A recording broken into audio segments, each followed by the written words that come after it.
Jorge Sigal y Santiago Kovadlov. Dos ensayistas, dos amigos de la vida. 60 minutos y todos los temas del mundo para conversar. Café La República. El placer de una charla de domingo. Vermut, política, filosofía, poesía y lo que venga. Café La República. Un lugar para encontrarse. Por la 1110. La radio pública de Buenos Aires.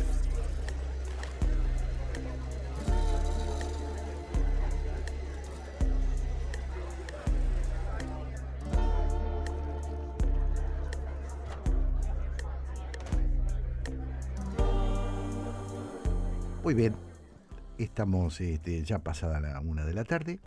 Hemos tenido una primera parte, como siempre, de este programa que hemos llamado Haciendo Pie.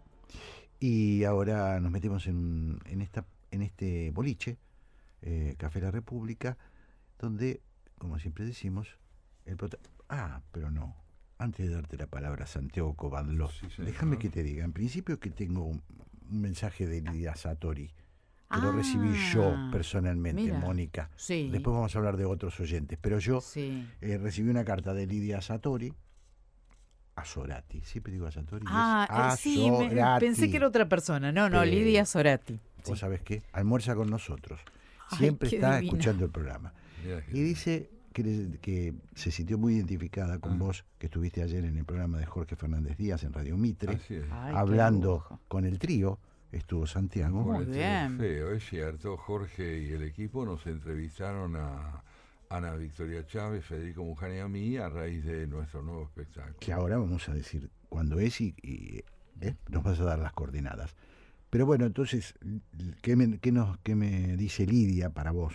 Uh-huh. Que cuando estuvo en Berlín le pasó algo parecido a lo que vos contaste ayer que te pasa en París cuando vas. Que es que mirás París, te encantás con París, pero no podés dejar de ver las tropas invasoras del hitlerismo en la ciudad. Así es. Y le impactó mucho porque dice que a ella le pasó lo mismo cuando visitó Berlín. Que todo el mundo le decía, anda a ver el muro, vamos a ver el muro de Berlín, una visita ahora muy requerida por los turistas de Alemania, y sin embargo ella se quedaba fijada en los uniformes, en los soldados nazis desfilando por Berlín, ¿no? Yo le agradezco mucho a esta persona que nos recuerda la Lidia presencia. Sorati, déjame que no lo digo sí, solamente para repetirlo para los oyentes, sino para corregirme porque dije manera. Bueno, a Lidia agradecerle esta capacidad, esta posibilidad de que su sensibilidad le muestre la coexistencia de pasado y presente en estas ciudades que han tenido un papel decisivo en el desarrollo de la Segunda Guerra Mundial, para limitarnos a un periodo. Pero sí, yo he escuchado, caminando por los rincones más hermosos de París, el paso de las tropas nazis en mi memoria. Una memoria imposible de tener personalmente, porque yo... Igual que Lidia. Pero la lectura, la historia, en fin, el conocimiento del pasado nos permite ver hasta qué punto no se escinde en ciudades como París o Berlín la presencia del pasado y del presente. Claro. Y ya que estamos, hay otros oyentes. Vuelve el trío. Sí, ahora. Dale, Mónica, dale. Hablemos del trío Orfeo, que eso me interesa. Tenemos una nueva presentación. Un nuevo espectáculo, el trío Orfeo, que nació hace 5 años por iniciativa de Ana Victoria Chávez y mía, la conjunción de poesía y música clásica. Va a presentar ahora el 18 de diciembre en Albur, que queda en Callao 435, un nuevo espectáculo titulado Bajo el cielo de París. Hemos reunido en esta propuesta, junto con Federico Muján y Ana, Federico Muján en violín, Ana en piano, yo en la lectura, hemos reunido a los grandes compositores franceses y a algunos que no lo son, pero en los cuales la presencia de Francia es muy intensa, a la palabra poética de tantos autores franceses que admiramos, con muchísimos músicos verdaderamente valiosos también y franceses. Vamos a presentar este espectáculo Bajo el cielo de París, como digo, el 18 de diciembre a las 21 horas y las localidades se pueden conseguir en PlateaNet. PlateaNet, ahí anotamos. Recomendamos. Hermoso lugar aparte, Sí, es bellísimo. Sí, y el espectáculo es extraordinario. Bueno, yo voy a ir de nuevo, pero me encantó. Tu fan, ahí va tu fan en Sí. primera fila. Y le queremos agradecer también, Jorge y Santiago, a Ángela Alfonso, que envió un mensaje bellísimo. Dice que se agradece la mano de los dos en la producción del programa, el arte minucioso de tocar cada entrevista, cada editorial. Muchas gracias al equipo por este 2025. Y también María Cristina de Olivos, que dejó mensaje a través del WhatsApp de la radio. Excelente. Qué buenos recuerdos. Bueno, el hecho, gracias a todos los que nos han acompañado a lo largo del año y que nos acompañarán a principios del año también, a partir del mes de enero. Esta tertulia de hoy, que sin duda implica una recapitulación de lo que llevamos escuchado y realizado en la primera parte del programa, tiene que ver con un tema que está muy unido a lo que hemos oído. ¿Quién es el invitado de hoy? Pues el invitado de hoy es un ensayo que escribí hace algunos años que se titula La nueva ignorancia. ¿Qué entiendo por ella? Los efectos y consecuencias que la incesante actualización tecnológica tiene sobre una subjetividad que no puede asimilar a esa velocidad las renovaciones que se producen y de algún modo se intoxica, se satura de información sin poder terminar, como digo, de incorporarla, y a veces se siente descalificada porque no puede renovar el conocimiento a la velocidad que la tecnología le impone. Nueva ignorancia no es entonces la que implica no saber, sino la que implica la desactualización como amenaza incesante del saber que se tiene. Ya hablaremos de eso, pero ante todo quiero recordar algunos puntos claves de nuestro editorial de hoy, el que llevaste adelante, Jorge, cuando decías que nosotros en este programa queremos ser parte de lo que viene sin olvidar nuestra experiencia. ¿Qué significa ceder la palabra? Esto es lo que creo que ha inspirado tu editorial de hoy.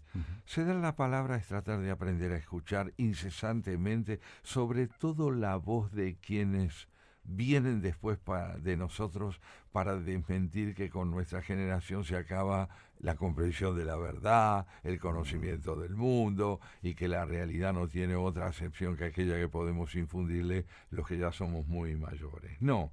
Aquí la juventud tiene lugar, pero no tiene demagógico lugar. No es que resulta encantadora, es que vuelve a ponernos en televidencia de que los perfiles de la realidad se modifican generacionalmente. No se trata solo del aporte que hace la tecnología, se trata de entender los efectos que el pasado tiene sobre el presente en las nuevas generaciones como fuente de aprendizaje y también como aquello que debe ser superado, que debe ser dejado atrás por nuevas alternativas de conocimiento que relativizan el alcance absoluto del pasado. Y digo el alcance absoluto porque tu editorial subraya esta convicción que tenemos también, de que el pasado, nuestra experiencia, sigue siendo una fuente de aprendizaje. No se trata de que ha perdido valor, se trata de que ha perdido o nunca tuvo, pero para nosotros también ha perdido, esa posibilidad de serlo todo. El pasado no lo es todo, nuestro conocimiento como generación no lo es todo, y escuchamos nuevas voces para aprender a ver también la simultaneidad entre pasado y presente. Y traes un ejemplo conmovedor. El tirano de Venezuela, Maduro, representa un pasado, aunque tenga vigencia todavía. Es una cabeza vieja, no solo porque es cruel, sino porque sus ideas son ideas que no implican aprendizaje de los desafíos del tiempo. Y del otro lado, el semblante y la cabeza de Corina Machado, nuevo Premio Nobel de la Paz. Todo esto es Venezuela. Buenos Aires, Venezuela es esa cara y esa contracara, es ese pasado estático y este presente dinámico. Y por suerte, decías, el talento no cede, siempre existe, se renueva con cada generación e infunde espiritualidad y riqueza testimonial al tiempo que pasa, que en parte nos deja atrás y en parte muestra la actualidad del pasado y las perspectivas del porvenir. Un planteo, el de tu editorial, que va a coincidir plenamente con el punto de vista que tuvieron en nuestro programa de hoy Rafael Rothman y Hernán Banoli. ¿Por qué? Porque Rafael Rothman, al hablarnos de demografía, nos viene a decir no hay puntos de vista absoluto en esta disciplina, los hábitos en el orden de lo que es la mayor o menor tenencia de hijos, el mayor o menor número de hijos que se tiene, depende de variables culturales, sociales, momentáneas, ideológicas, incluso, y las causas y consecuencias del ascenso o caída demográfica de una sociedad son múltiples y tenemos que ser muy cautos en esto de hacer diagnósticos definitivos. La realidad es dinámica y exige puntos de vista dinámicos. El clima de época debe ser tenido muy en cuenta. Y Hernán Banoli, a su vez, nos viene a hablar de los sentimientos públicos, del modo como la emoción incide en la orientación valorativa de un voto, del modo como la experiencia social está cargada ya no solo de ideas e ideologías, sino de experiencias que determinan la mayor o menor fe en la política y vienen a mostrarnos cómo se renueva en el escenario público el perfil de un votante que ya no es el del pasado, que tiene rasgos propios y que hay que atender a ellos si queremos comprender dónde estamos. Todo esto entonces aparece en esta primera parte del programa en una editorial y 2 entrevistas que nos muestran que el presente sigue siendo, sobre todo, un desafío. Muy interesante y bueno, sí, creo que reafirmamos un par de principios, de cuestiones de principio para nosotros, de cómo entendemos el conocimiento, ¿no? Y de cómo tratamos de mantenernos actualizados, que es una cosa, el paso del tiempo no lo podemos detener. Lo que podemos hacer es acoplarnos lo mejor posible al conocimiento, conocer, no tener prejuicios, que es una cosa que muchas generaciones, muchos representantes incluso de nuestra propia generación, les cuesta más, ¿no es cierto? Es decir, abandonar el prejuicio, pensar que hay una... Lo escuché a Banoli, a Hernán Banoli, que hoy lo entrevistamos, lo escuché en un reportaje decir, algún día tenemos que hablar más largo con él, ¿no? Sí, Santiago, lo escuché decir que hay una cosa a tener en cuenta. Para los jóvenes, los mayores de 65 años no existen. Claro, otro prejuicio. Bueno, es así. Es así. Entonces, muy difícil que nosotros podamos hacernos oír, hacernos escuchar, si lo que hacemos es refugiarnos en nuestros propios conocimientos. Claro. Entonces, bueno, esto es lo que tratamos. Bueno. Es un intento, como todo, como hacer pie. Es un intento. Claro que lo sí. más probable es que no lo logre. Pero justamente, mirá que a cuenta viene de lo que decís y de lo que estamos viendo, esta propuesta de hablar de la nueva ignorancia, es decir, de los efectos negativos. Perdóname, que es un libro... La nueva ignorancia es un libro mío, sí, lo sé. del año, este ensayo en particular es del año 88. O sea... Tiene más de 30 años. A ver, esto sí, a los jovencitos. El problema no es nuevo. No nació con Internet. No. Eso de que los viejos se desactualizan. No. ¿Ah? No. Okay. Este ensayo fue suscitado en su momento por esta vertiginosa renovación incesante por la que pasa la tecnología y me llevó a mí a preguntarme... Era la tele entonces. Sí. La tele. Miren así. Claro. Era la tele.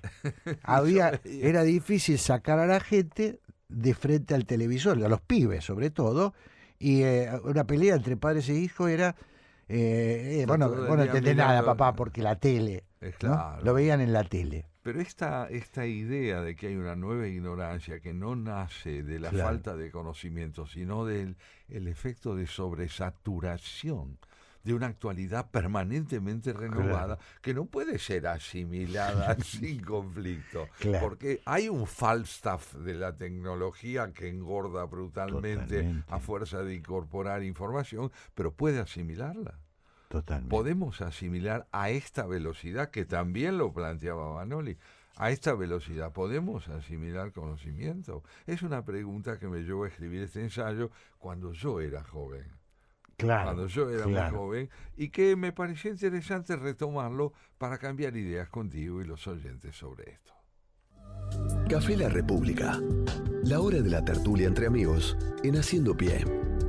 Con Jorge Sigal y Santiago Kubalov.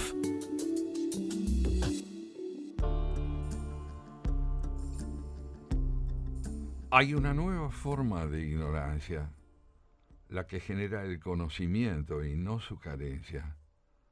A ella se vincula por lo pronto una nueva marginación y en el mundo postindustrial se la conoce bien. Es la que redunda en el subempleo a que da lugar la rápida obsolescencia del saber altamente especializado. Sus víctimas son hombres y mujeres que, habiendo estado en el centro de la demanda laboral hasta hace unos pocos años, hoy no reúnen condiciones profesionales para competir con éxito en el mercado de trabajo. Saben, pero lo que saben ya no sirve.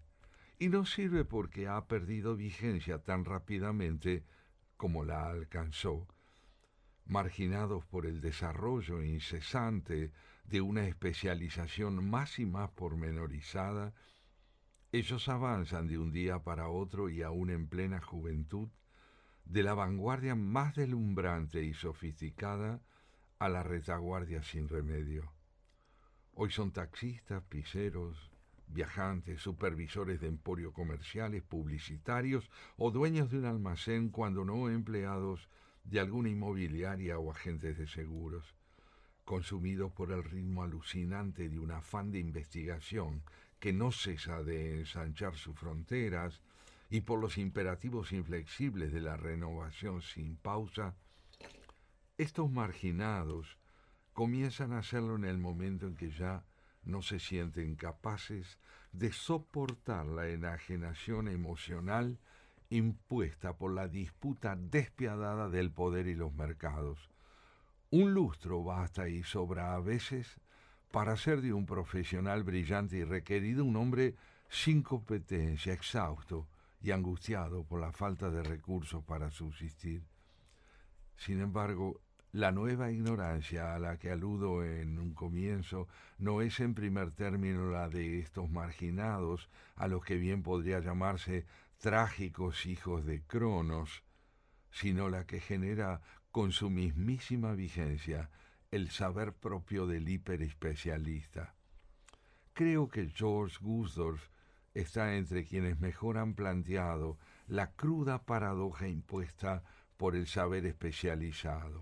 Escribe: consiste en que la unidad del ser humano no pueda encontrar su expresión o su reflejo en la unidad del saber humano.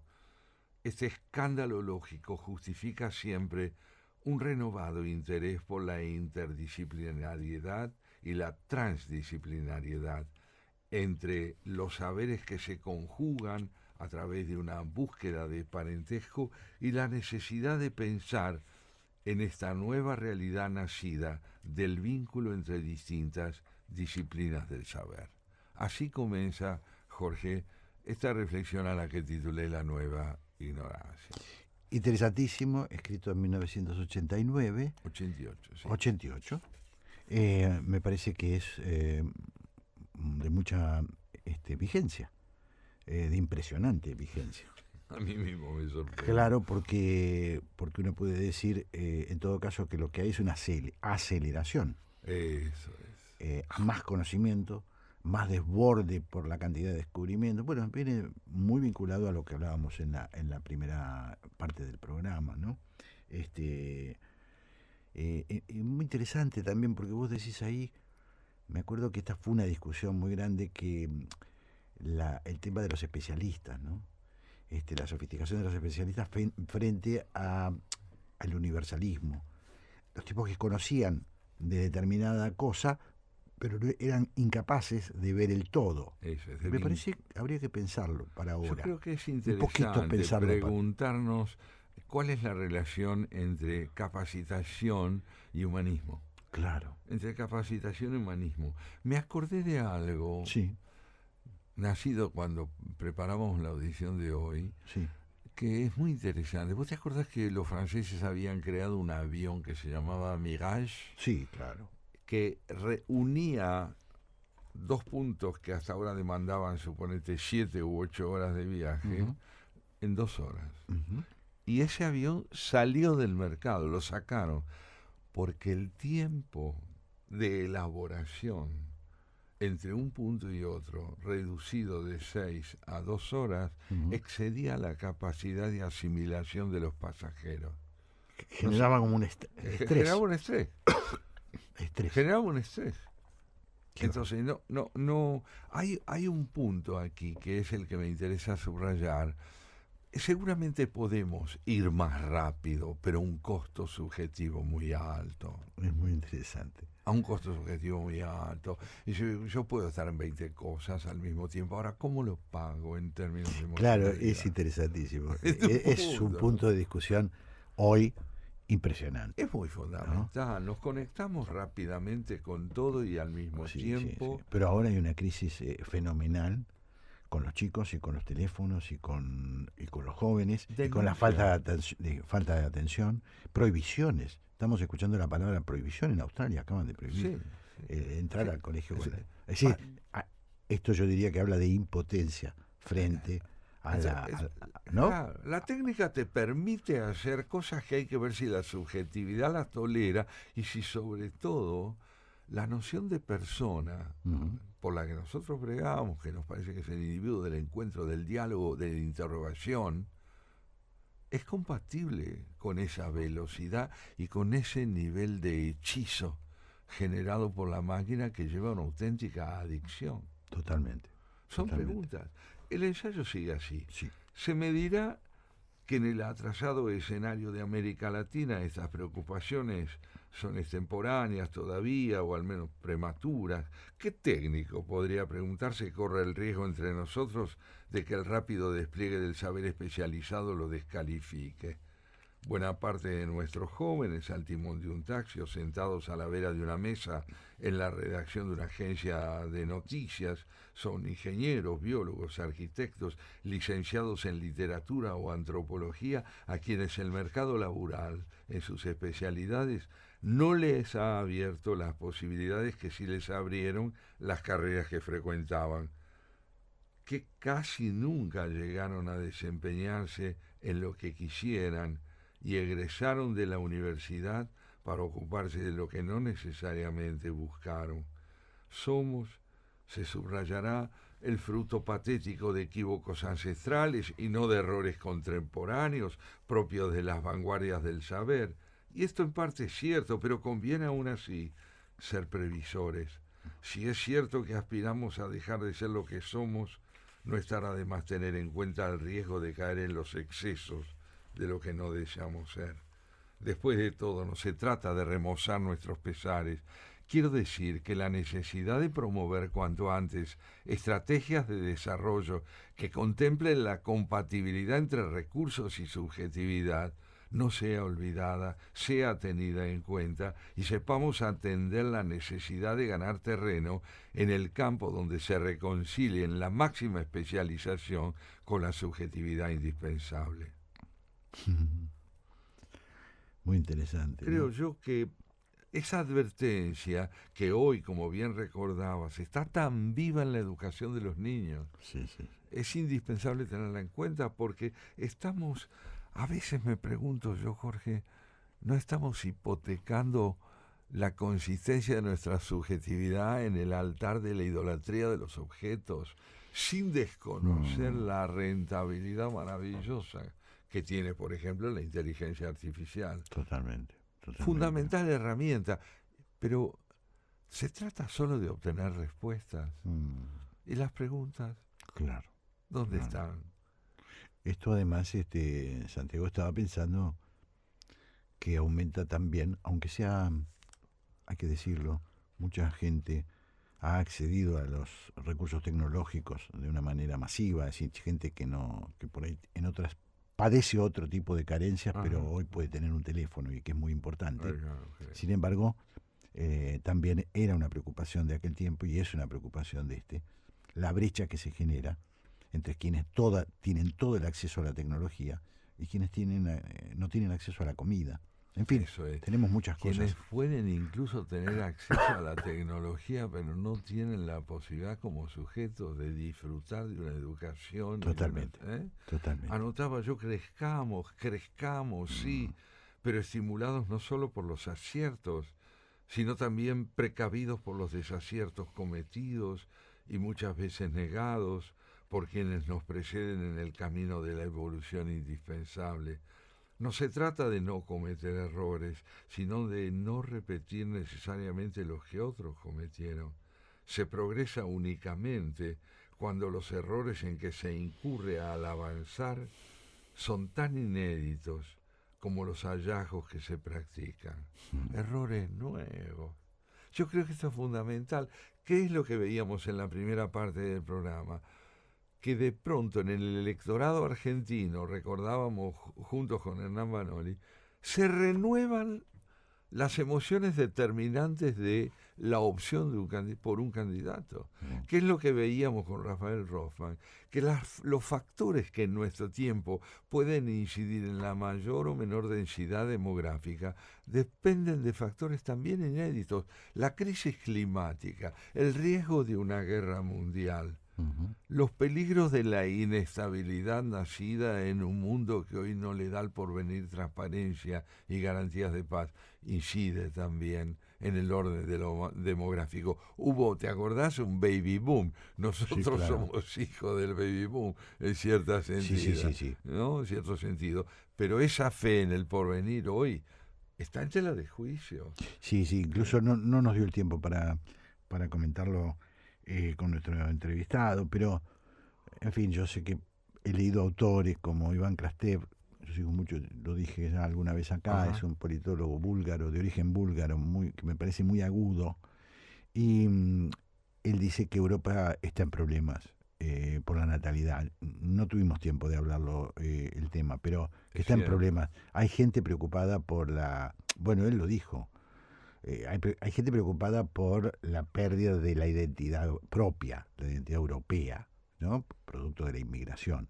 Pero hay otro factor, que es que hay parejas de mayores de 30 años, están en los estudios europeos, que dicen no quiero hijos. No quieren tener No hijos. quiero tener hijos, no porque por un tema, sino por un tema de egoísmo, no por un tema de no sembrar el planeta, de chicos La superpoblación. no, y de chicos que van a crecer más. No, El porque tema es qué mundo van a vivir, qué calidad de mundo es el que habrá de tocar. sí, y muchos por egoísmo.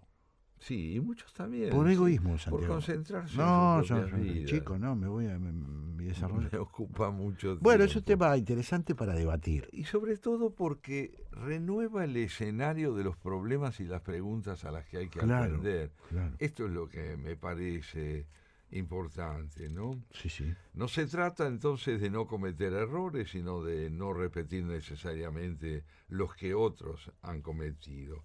Muchas veces la dependencia y el servilismo prueban su vigencia a través del ideal de independencia que alientan quienes están sometidos.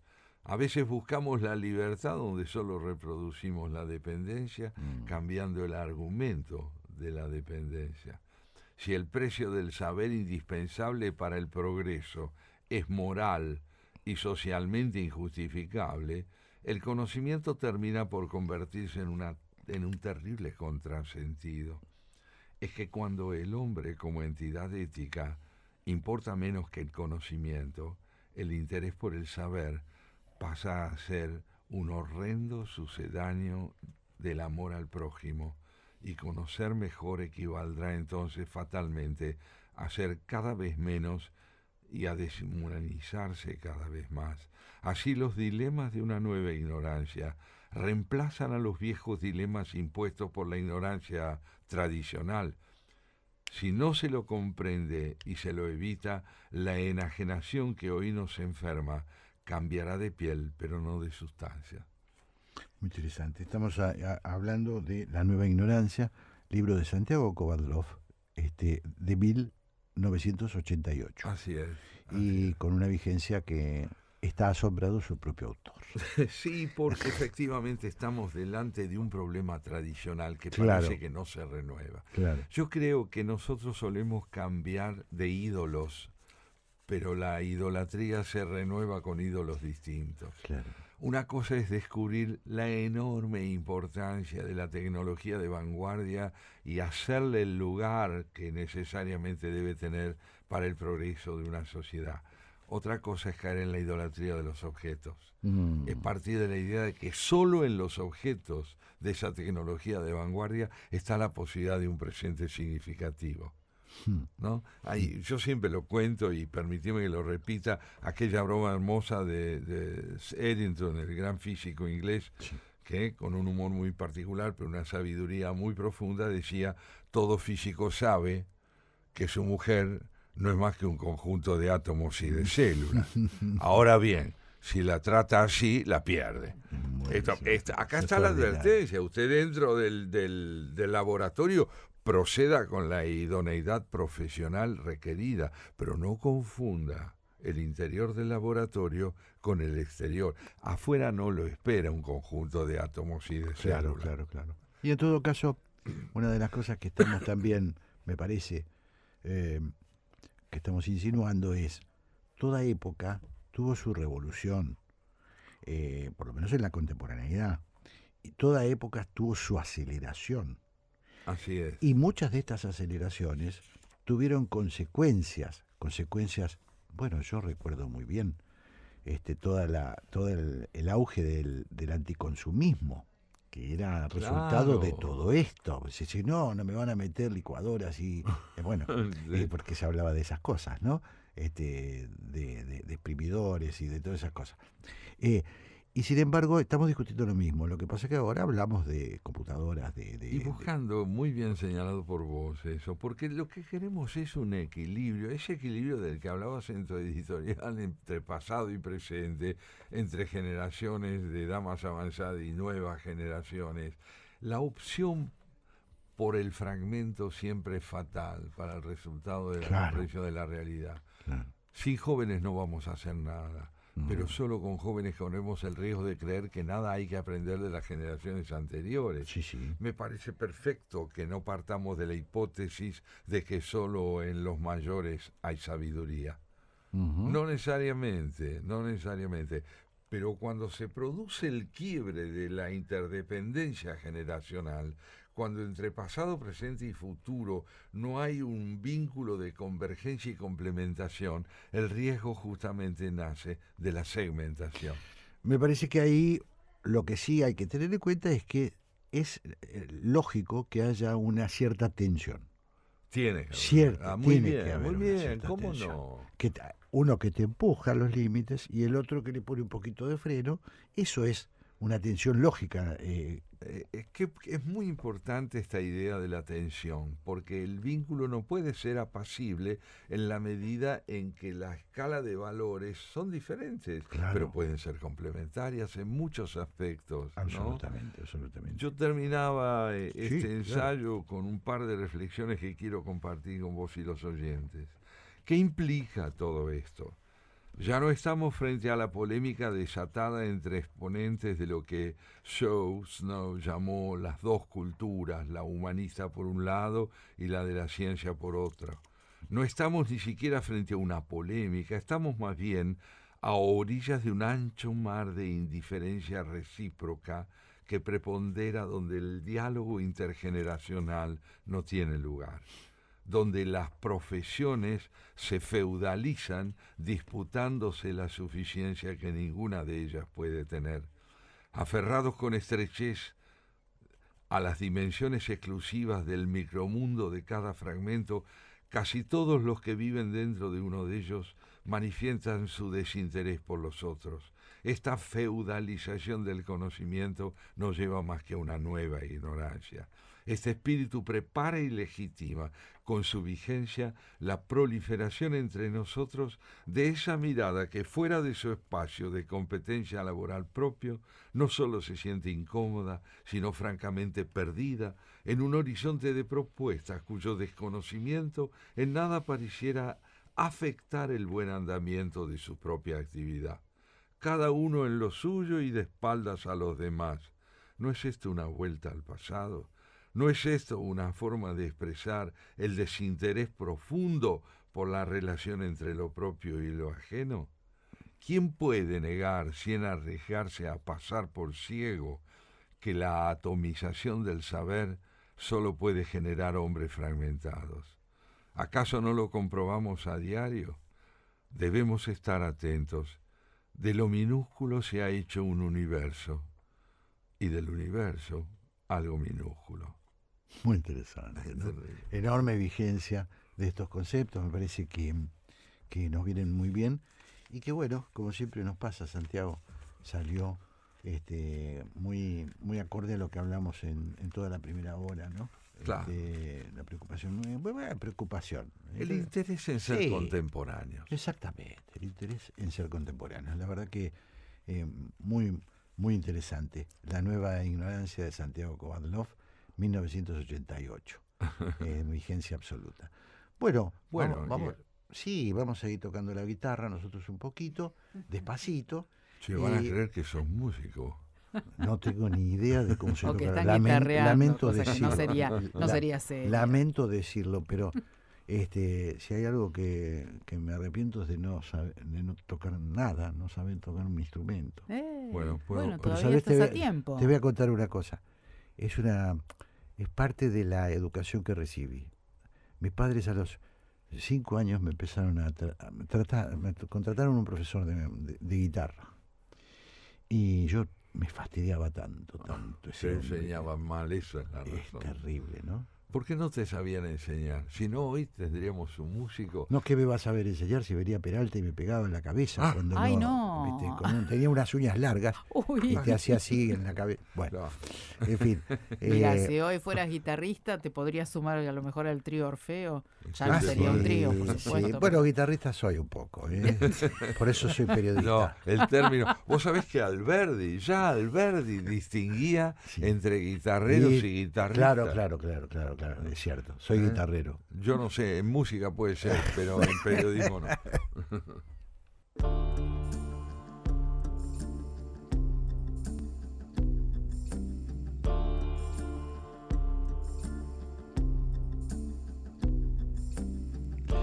Bueno, y como siempre a esta hora nos encontramos con nuestra amiga, la admirada Graciela Fernández. De una mirada y una voz que queremos tanto. Eso. Hola Graciela, ¿cómo estás?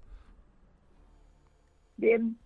¿Y ustedes qué tal? Muy bien, acá bien. venimos de un lindísimo programa de encuentro con gente que nos plantea preguntas nuevas, gente nueva, y queremos compartir con vos en parte algo de lo que hemos escuchado, ¿verdad, Jorge? Sí, estuvimos, bueno, yo diría que particularmente con Hernán Banoli, que es un joven sociólogo, Graciela, director de Sentimiento...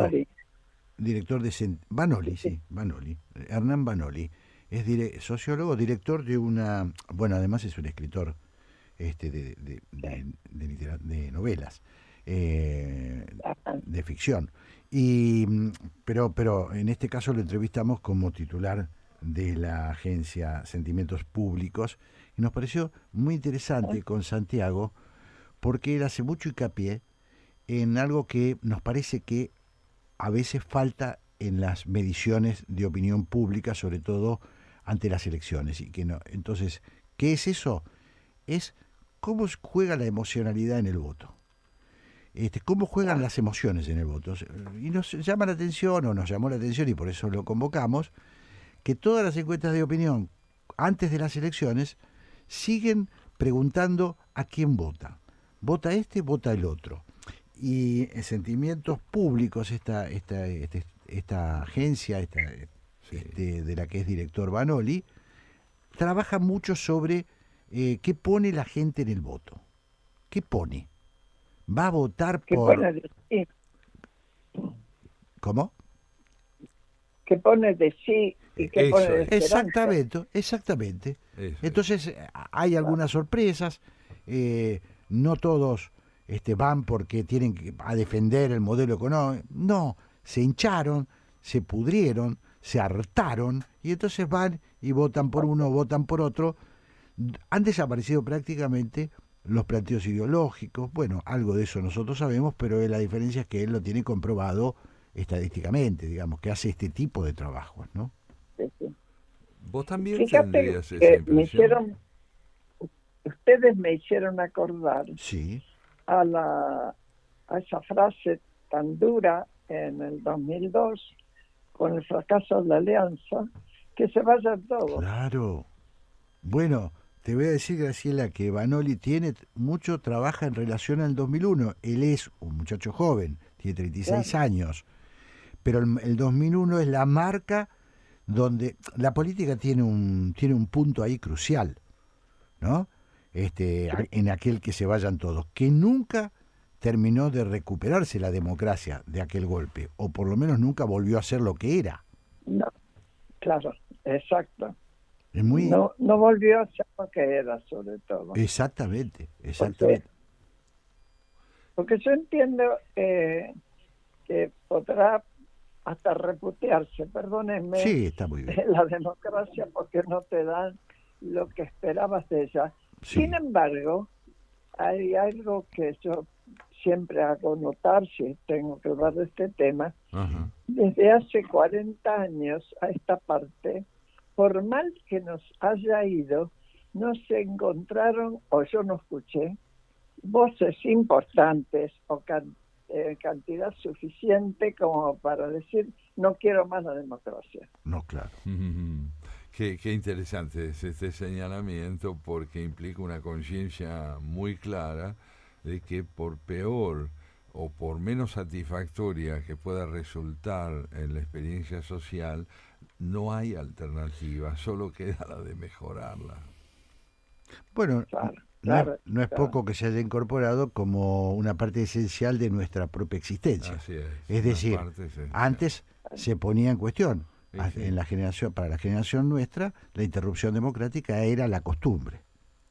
Hoy eso no está. Era lo que había que hacer. Exactamente. Cada tanto había que ir y pedir un golpe de Los Estado. 60 y los 70, Claro, los 60 y los 70 fueron eso. exactamente. Y hoy mucha gente mira un lugar que fue origen de mucho de ese pensamiento, que es Cuba. Sí. ¿Cómo está hoy Cuba? Mm, Donde carece de todo, lo Sí. elemental. sí. Y vos seguís diciendo, ¿y cómo no se levantan? ¿Y cómo no piden? Y bueno, porque hay castigos, porque hay formas Bueno, porque ahí muy duras de responder a eso. Pero yo creo que los cubanos siguen soñando con esa Cuba dulce que alguna vez le prometieron.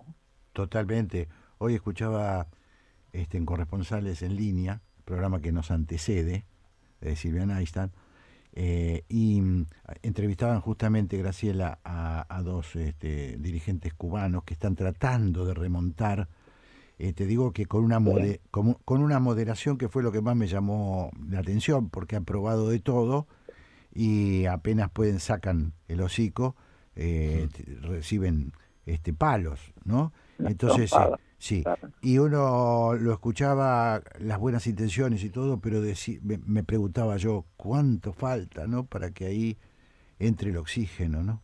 Es dramático, realmente es dramático. Por eso la democracia, con todos sus defectos, nos permite incluso manifestar nuestro descontento y cambiar.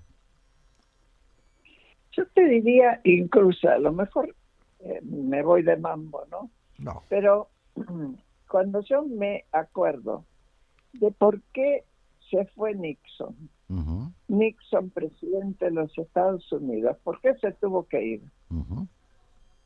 Por un Watergate. Sí. Así Es es. decir, descubrieron que espiaba lo que hacían los contrarios, etcétera. Exactamente.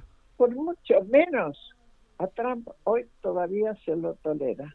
Exactamente. Se lo tolera, exactamente, se lo tolera. Sí, sí. Hay un temor a la ruptura del orden constitucional que, por otro lado, él no tuvo ese temor cuando fue la toma del Capitolio.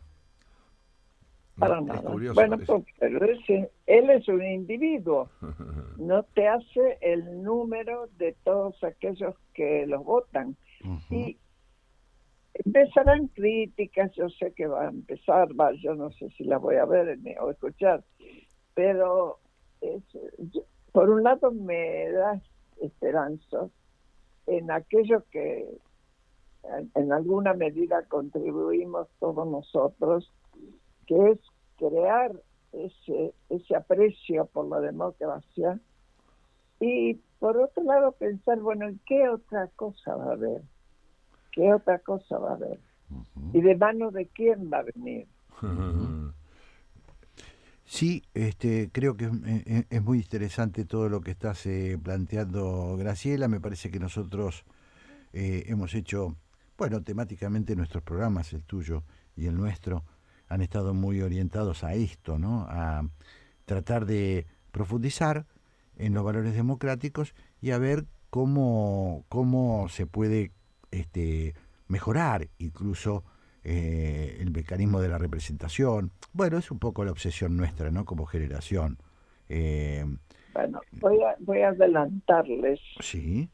a spoilear el nombre de las dos personas que nos van a acompañar a Muy bien. nosotros en lo siguiente. Uno es Marcelo Cantelmi. Ah, Si hay alguien que sabe de problemas internacionales, etcétera, y hasta de conflictos internacionales, es Marcelo. exactamente. ¿Ah? Bueno, ese es uno. Sí. No te vamos a decir lo que dice porque, bueno, porque lo va a decir él. Por supuesto. Y por otro lado, invitamos a Alejandro Carrió. Alejandro Carrió es un especialista, un constitucionalista, Claro. especialista justamente en lo constitucional, en lo penal también, Claro. ¿no? Hizo un libro, mira vos el nombre, Alfonsín y los derechos humanos. Interesantísimo. Interesantísimo. Sí, vamos a ver qué nos cuenta, pero ¿con qué se encontró él siendo hijo de una persona que era muy, muy consultada precisamente en ese tema? Apellido célebre, Carrió. Así es. Carlos. Graciela, querida, les deseamos un gran programa. Nos despedimos nosotros hasta el domingo que viene. Nos despedimos de ustedes, de vos, Graciela, de Pablo, y acá al equipo, Mónica, Santiago Kovadlov. Nos vemos el domingo que viene. Vemos Hasta todos el próximo domingo. Gracias por acompañarnos. Hasta entonces. Chau, hasta pronto. Hasta Chau, luego. Graciela. Chau, chau.